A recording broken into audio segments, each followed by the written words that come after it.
Hello दोस्तों, कैसे हैं आप लोग।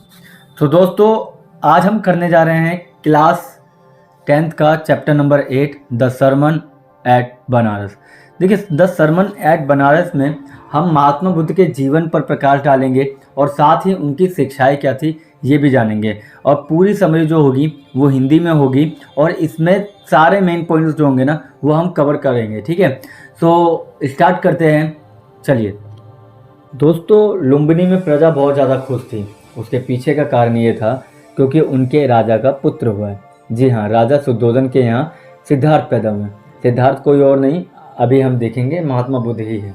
देखिए, सिद्धार्थ के बचपन से ही पता चल गया था कि ये बड़े होके सन्यासी बनेंगे बहुत बड़े, या फिर बहुत बड़े राजा बनेंगे। इसीलिए महात्मा बुद्ध यानी सिद्धार्थ की प्रारंभिक शिक्षा के लिए उन्हें हिंदू स्क्रिप्चर पढ़ाने के लिए उनके फादर उन्हें एक जगह पे भेज देते हैं। और वहाँ से जब पढ़ के आते हैं तो 16 साल की एज में उनकी शादी करा दी जाती है ताकि ये बाहर की दुनिया ना देख सके। अब बाहर की दुनिया ना देखने के कारण इनको लगता है कि मुझे बाहर तो जाना चाहिए, कुछ देखना चाहिए, ऐसा क्या है। ठीक है, तो उसके लिए एक बार शिकार पे जाते हैं और शिकार पे जाने के बाद ना कुछ चीज़ें देखते हैं जिससे ये डीपली अफेक्ट होते हैं।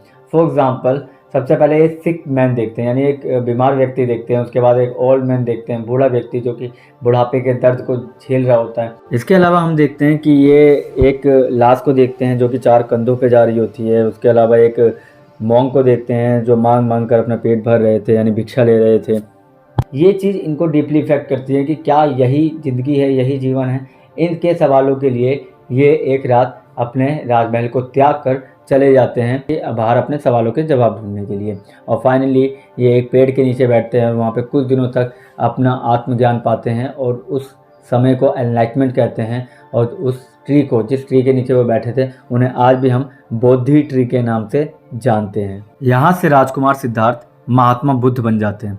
महात्मा बुद्ध बनने के बाद उनसे रोज़ कई अनुयायी आते थे और उनसे सवाल पूछा करते थे और वो उनका जवाब देते थे तुरंत। सो अब हम किसा गौतमी के बारे में जानते हैं। किसा गौतमी का एक ही पुत्र था, उसकी डेथ हो जाती है और डेथ में वो इतनी बेचैन हो जाती है कि उसको जीवित कराना है। और वो इधर उधर घूमने लगती है और कहती है कि कोई है जो मेरे पुत्र को जीवित कर सके, मैं बहुत ज़्यादा परेशान हूँ। वो गोद में लेकर इधर उधर पूछती है सबसे। तो तभी साले मुनि जो होते हैं वो बोलते हैं इसका जवाब आपको महात्मा बुद्ध ही दे सकते हैं, आपको उनके पास ज़रूर एक बार जाना चाहिए। तो किसा गौतमी महात्मा बुद्ध के पास जाती हैं और अपनी सारी व्यथा बताती हैं। महात्मा बुद्ध कहते हैं ठीक है, मैं आपके पुत्र को जीवित कर दूंगा, मगर आपको मेरा एक कार्य करना होगा। तो किसा गौतमी बोलती हैं हाँ बिल्कुल, आप कार्य बताइए। तो बोलते हैं कि आपको 7 ऐसे घरों से सरसों के दाने लेकर आने हैं जिस घर में कभी किसी का देहांत ना हुआ हो, ना फ्रेंड का, ना रिलेटिव का, ना उस परिवार का। तो बोलती है ठीक है। तो वो घर घर जाती है और घर घर सरसों के दाने मांगती है। जैसे सरसों के दाने देने के लिए कोई आता है बाहर, तो बोलते हैं क्या आपके यहाँ किसी की मृत्यु नहीं हुई। तो बोलते हैं हाँ मृत्यु तो हुई है और हमें आप इस हाल पे छोड़ दीजिए क्योंकि ये तो सच है, इसको कभी बदल नहीं सकते।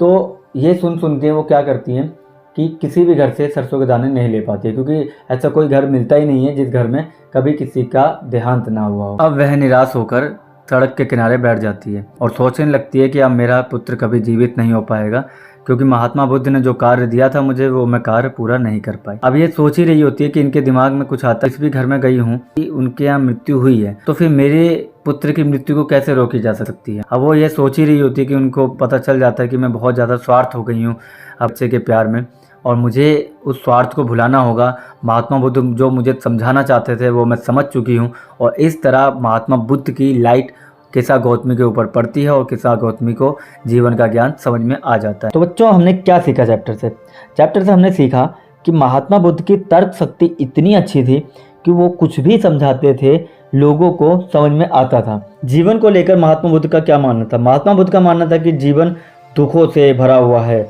और हम जब से पैदा होते हैं तब से दुख हमारा साथ देता है और मृत्यु तक वो दुख साथ नहीं छोड़ता है। तो हमें हर एक छोटी चीज़ों में सुख ढूंढना चाहिए, ना कि दुख के सहारे पूरा जीवन निकाल देना चाहिए। ठीक है, तो आशा करता हूँ कि आपको ये चैप्टर समझ में आया होगा। जो भी प्रॉब्लम हो, जो भी डाउट हो, तो आप कमेंट बॉक्स में पूछ सकते हैं। मिलते हैं नेक्स्ट चैप्टर के साथ, तब तक के लिए अलविदा।